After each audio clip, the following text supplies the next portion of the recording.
The prodigy.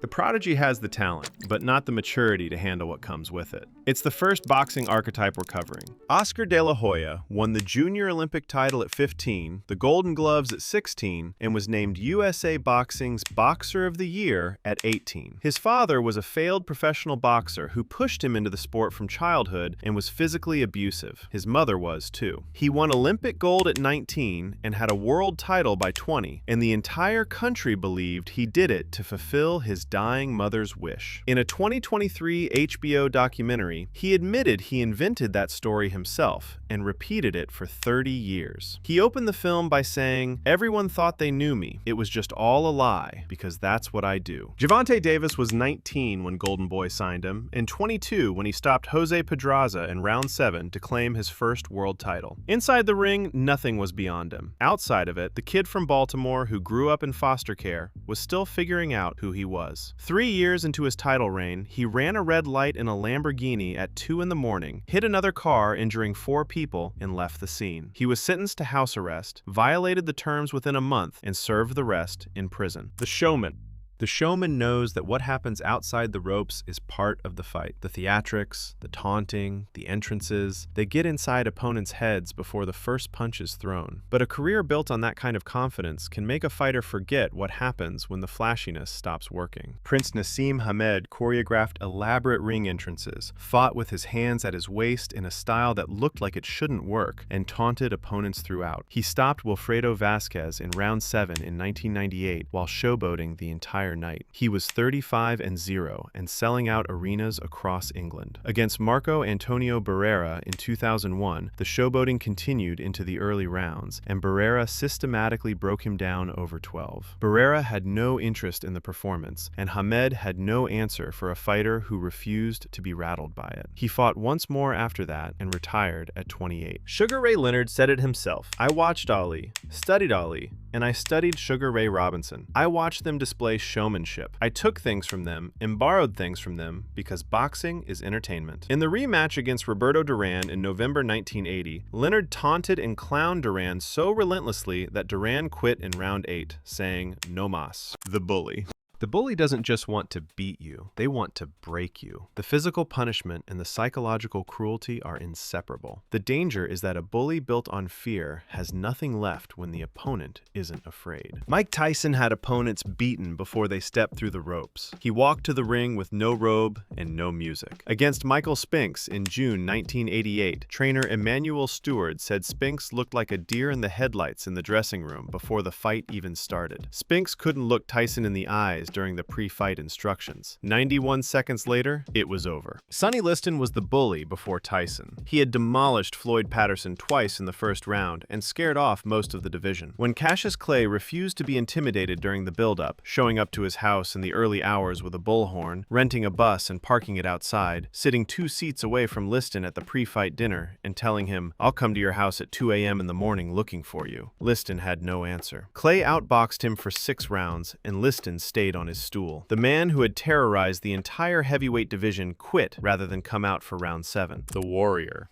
The warrior doesn't need to be the most talented fighter in the room. They need to be the hardest to break. Where other archetypes fight for glory or spectacle, the warrior fights because the people depending on them leave no other choice. Julio Cesar Chavez grew up in Culiacan with his family living in an abandoned railroad car. He turned pro at 17 and went 68-0 before anyone outside Mexico knew his name. Against Meldrick Taylor in March 1990, he was losing on 2 of 3 scorecards going into the final round. With 2 seconds left, he dropped Taylor with a right hand. Taylor beat the count, but the referee waved it off. Taylor finished the night in hospital with broken orbital bones and had lost 2 pints of blood. Chavez said afterward, "I saw my mom washing and ironing people's clothes. I promised her I would give her a house someday." That's what he was fighting for. Every time. Manny Pacquiao stowed away on a boat to Manila at 14, left his family behind, and earned $20 for his first professional fight at 16. Against Marco Antonio Barrera in November 2003, he was a massive underdog, stepping up in weight to face one of the best featherweights alive. He dropped Barrera in round 3 and stopped him in round 11. Against Eric Morales in March 2005, the relentless pressure that had broken every other opponent gave Morales exactly what he wanted, a fighter coming straight at him for 12 rounds. Morales countered him cleanly all night and won a unanimous decision. The trickster.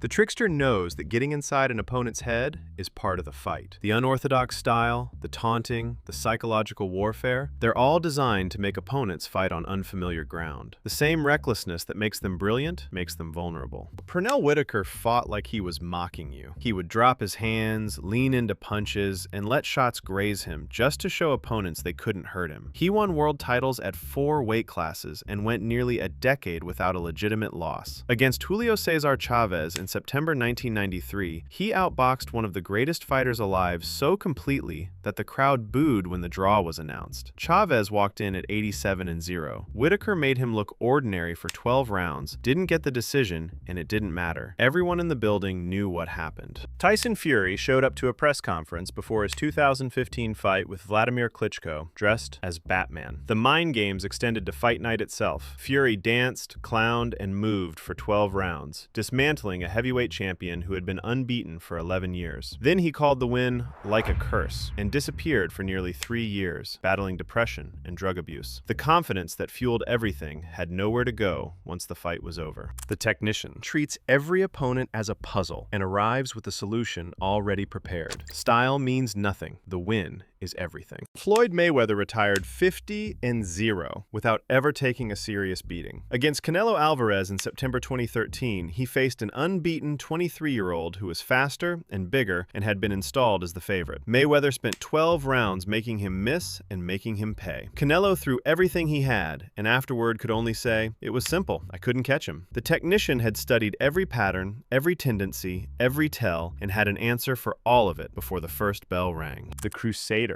The crusader fights for something bigger than themselves. The ring becomes a pulpit, and every victory spreads the message further. The cause gives them a power that training alone cannot produce. Muhammad Ali refused military induction on April 28, 1967, and said, "I ain't got no quarrel with those Viet Cong." He was stripped of his title, banned from boxing, fined $10,000, and sentenced to 5 years in prison. He was 25 years old and the heavyweight champion of the world. He stayed out of the ring for over 3 years in the prime of his career, fought the conviction all the way to the Supreme Court, and was eventually vindicated. The years away cost him physically. Many believe he was never quite the same fighter who had dismantled Liston and Cleveland Williams. The cause was worth it to him regardless. Joe Louis walked into Yankee Stadium on June 22, 1938 to fight Max Schmeling. Schmeling was German. Hitler had used his previous victory over Louis 2 years earlier as proof of German superiority. President Roosevelt personally told Louis before the fight, "Joe, we need muscles like yours to beat Germany." Louis knocked Schmeling down 3 times, and the fight was stopped in round 1. The Redeemer. The Redeemer's story doesn't start with a victory. It starts with a loss that breaks something, and the long road back to find out if it can be put back together. George Foreman was 25 years old and the most feared man in boxing when Ali knocked him out in the 8th round in Zaire in 1974. He fought 5 more times, lost to Jimmy Young in 1977, and claimed to have had a near-death religious experience in his dressing room afterward. He retired, became an ordained minister, and spent a decade away from the sport. In 1987, at 38 years old, he came back. Nobody took him seriously. 10 fights later, they started to. In November 1994, Foreman walked into the ring against Michael Moorer, the 26-year-old heavyweight champion. He was down on the scorecards going into round 10. He landed a right hand that put Moorer flat on his back, and the referee counted him out. 20 years after losing the title to Ali, Foreman was heavyweight champion of the world again, at 45. He eventually fought until he was 48. The same hunger that drove the comeback kept him in the ring years past when he should have walked away. The Monk.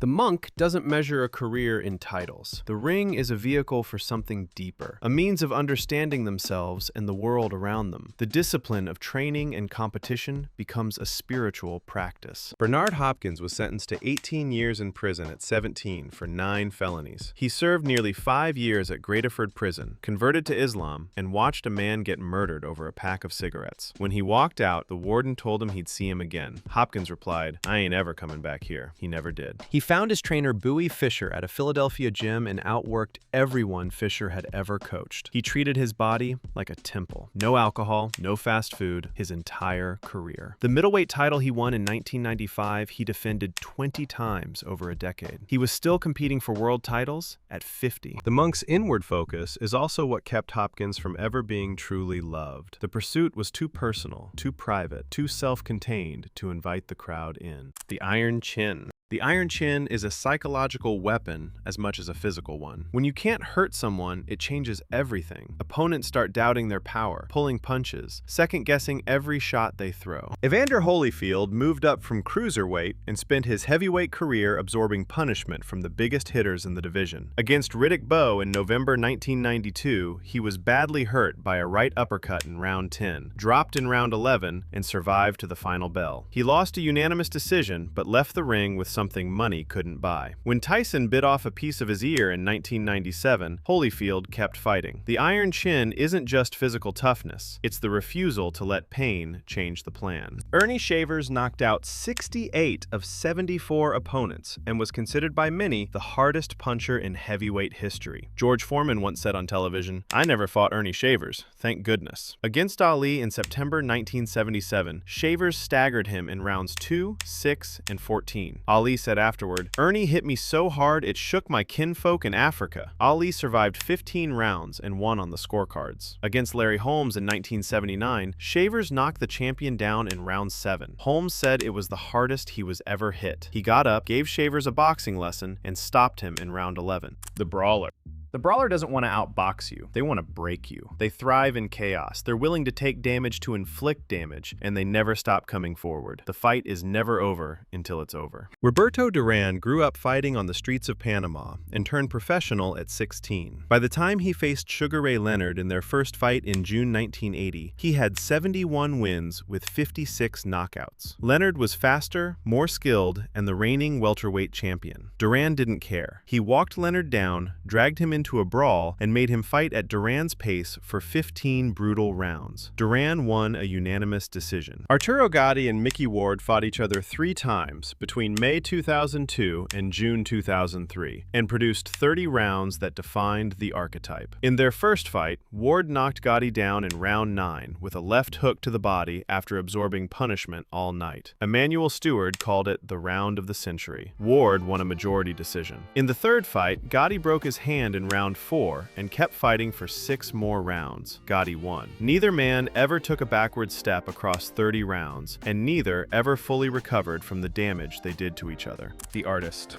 The artist isn't trying to win the way everyone else wins. They're trying to express something. The ring is their canvas, and the fight is the performance. Vasily Lomachenko's father banned him from boxing at age 9 and enrolled him in traditional Ukrainian folk dance classes for 4 years. He wanted his son's feet before his fists. It worked. Lomachenko went 396-1 as an amateur and won world titles in 3 different weight classes in just 12 professional fights, the fastest in boxing history. Against Jorge Linares in May 2018, he was knocked down in round 6 by a fighter considered the best lightweight in the world. He got up, spent 4 more rounds dismantling Linares from angles he had never seen before, and ended it with a body shot in round 10. Willie Pep went 229-11 over a career that spanned 3 decades and won the featherweight title twice. He was so difficult to hit that in a 1946 fight against Jackie Graves, he told reporters to watch him. He was going to win a round without throwing a single punch. Whether he did it is disputed, but Pep spent the rest of his life carrying a newspaper article about that fight in his wallet. When reporters asked what they needed to know about him, he'd pull it out and hand it over. For Pep, the art was never just about winning. It was about what was possible.